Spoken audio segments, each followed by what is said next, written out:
जय श्री राम व्यूवर्स। आज का टॉपिक है कि कैसे लक्ष्मण ने शूर्पणखा को कुरूप किया और क्यों किया। इससे पहले वाली वीडियो में हमने देखा कि भक्ति योग क्या है और श्री रामचंद्र जी ने अपनी भक्ति बतलाई कि जिनके कारण मैं भक्तों के वश में रहता हूँ और भगवान जी को वश में करने के लिए कौन सा भक्ति योग है वह हमने आपको पिछली वाली वीडियो में बताया था। चलिए आइए आज की कथा हम शुरू करते हैं।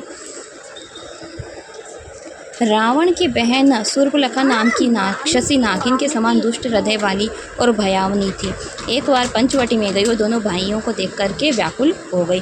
शूर्पणखा बड़ी ही उसका रूप जो था वो बड़ा ही भयंकर था। काकभूषुंड जी कहते हैं कि गरुड़ जी चाहे भाई पिता पुत्र आदि क्यों ना हो, मनोहर पुरुषों को देखकर शूर्पणखा जैसी स्त्रियां विकल हो जाती, अपने मन को रोक नहीं पाती हैं।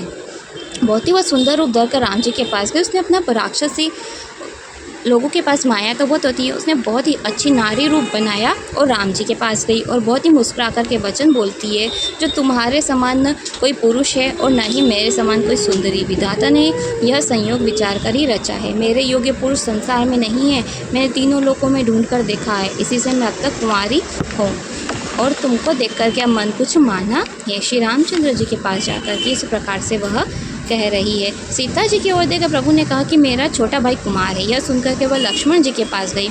लक्ष्मण जी ने उसे राम जी के पास भेजा और फिर रामचंद्र जी ने फिर उसे लक्ष्मण जी के पास भेज दिया। लक्ष्मण जी से शत्रु की बहन जानकर प्रभु राम जी की ओर देख करके कोमल वचन कहते कि सुंदरी सुनो, मैं तो उनका सेवक हूँ, मुझे पराधीन के पास तुम्हें सुख न होगा। प्रभु समर्थ हैं, अयोध्या के राजा हैं, वे जो कुछ भी कहें करें उन्हें शोभा देता है। सेवक सुख चाहे, भिखारी सम्मान चाहे, दुराचारी धन चाहे, व्यभिचारी अच्छी गति चाहे, लालची यश चाहे, अभिमानी चारों फल चाहे, ये प्राणी आकाश में दूध देना चाहते हैं। मतलब यह बातें संभव नहीं हैं कि सेवक को सुख मिले, यह संभव नहीं है। भिखारी को सम्मान मिले, दुराचारी धन चाहे, व्यभिचारी अच्छी गति चाहे और लालची यश चाहे और अभिमानी चारों फल चाहे, तो ऐसा हो ही नहीं सकता है। फिर राम जी के पास आई। प्रभु ने उसे लक्ष्मण जी के पास भेज दिया। लक्ष्मण जी ने कहा कि तुझे तो वही वरेगा जो लाज को तिनके के समान तोड़ दे। इस प्रकार से वह खिसिया करके राम जी के पास गई और उसने अपना भयंकर रूप प्रकट किया। उसका बड़ा ही अपमान हो रहा था। राम जी ने उसे लक्ष्मण जी के पास भेज दिया और लक्ष्मण जी ने राम जी के पास भेज दिया। इस कारण से वह अपनी अपमान होता हुआ जानकर के उसने भयंकर रूप प्रकट किया। तब सीता जी भयभीत हो गई। तब राम जी ने इशारे से लक्ष्मण को समझाया। लक्ष्मण जी ने बड़ी सफाई से उसके नाक और कान काट दिए, मानो उसके हाथों रावण को चुनौती दी हो। बिना नाक और कान से और डरावनी हो गई, मानो पहाड़ से गेरू की धारा बह रही हो। विलाप करती हुई खरदूषण के पास गई। खरदूषण शूर्पणखा के दोनों भाई हैं। वह खरदूषण के पास जाती है और कहती है कि तुम्हारे बल को पराक्रम को धिक्कार है। तब उन्होंने पूछा, तब शूर्पणखा ने सब कहा कि राक्षसों ने सेना तैयार की और राक्षसों के झुंड चले। 14,000 राक्षस चलते हैं और राम जी के पास आते हैं। अपशगुन होते हैं भयंकर, परंतु मृत्यु के अधीन होने के कारण वो कुछ भी नहीं समझते हैं। कोई कहता है कि दोनों भाइयों को जीत लो, पकड़ के मार दो, स्त्री को छीन लो।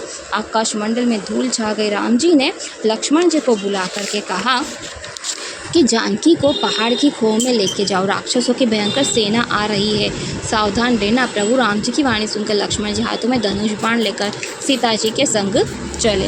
राम जी ने देखा कि राक्षसों की सेना चली आ रही है।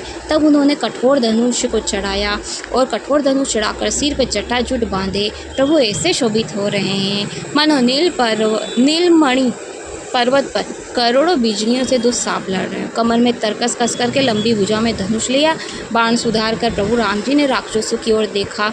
इस प्रकार से देख रहे हैं मानो सिंह हाथियों के झुंड को देख रहा हो। बहुत से राक्षस होकर इकट्ठे होकर आ गए। पकड़ो पकड़ो ऐसा कहते हुए दौड़ रहे हैं।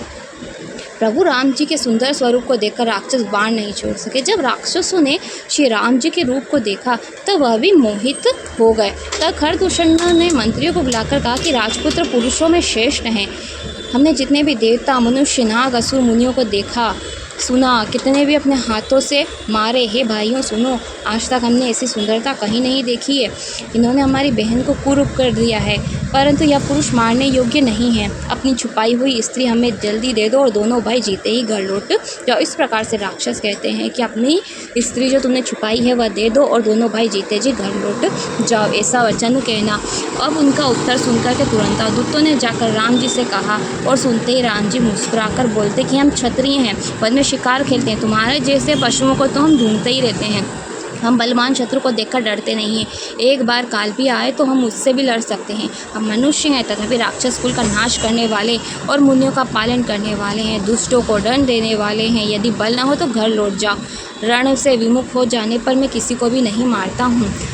रण में चढ़ाई करके छल से चतुराई करना और शत्रु पर दया दिखाना बड़ी भारी कायरता है। तुत्तों से जाकर तुरंत बात कही सुनकर के खरदूषण के हृदय में अत्यंत दाह उत्पन्न हुआ। खरदूषण का हृदय धधक उठा, बोले कि पकड़ लो विकट राक्षस बाण। अब राक्षसी माया अनेकों प्रकार से माया करते हैं और श्री रामचंद्र जी हर एक माया को दूर कर देते हैं। राक्षस अनेकों बाण छोड़ते हैं। 14,000 राक्षस होते हैं और राम जी एक अकेले ही हैं जो युद्ध कर रहे हैं। यह देख कर के देवताओं को बड़ा ही दुख होता है कि राक्षस 14,000 और राम जी एक अकेले हैं, इस प्रकार से कैसे पड़ेगा। श्री राम जी बाणों को मारते हैं और राक्षस मरते हैं और वापस से उठकर खड़े हो जाते हैं, क्योंकि राक्षसों के पास अनेक मायाएँ होती हैं, अनेकों प्रकार की मायाएँ रचते हैं, परंतु श्री रामचंद्र जी हर एक माया को काट देते हैं। अब देवताओं को भयभीत देख करके श्री रामचंद्र जी ने भी देखा कि अभी बहुत खेल चुका हूँ इनके साथ में, अब इनका वध ही कर देना चाहिए। तब रामचंद्र जी ने एक अद्भुत माया फैलाई। मुनियों को भयभीत देख करके ऐसा अद्भुत माया फैलाई कि सब राक्षस एक दूसरे को राम रूप देख करके आपस में ही कट मरे। अब श्री रामचंद्र जी ने क्या किया, सारे राक्षस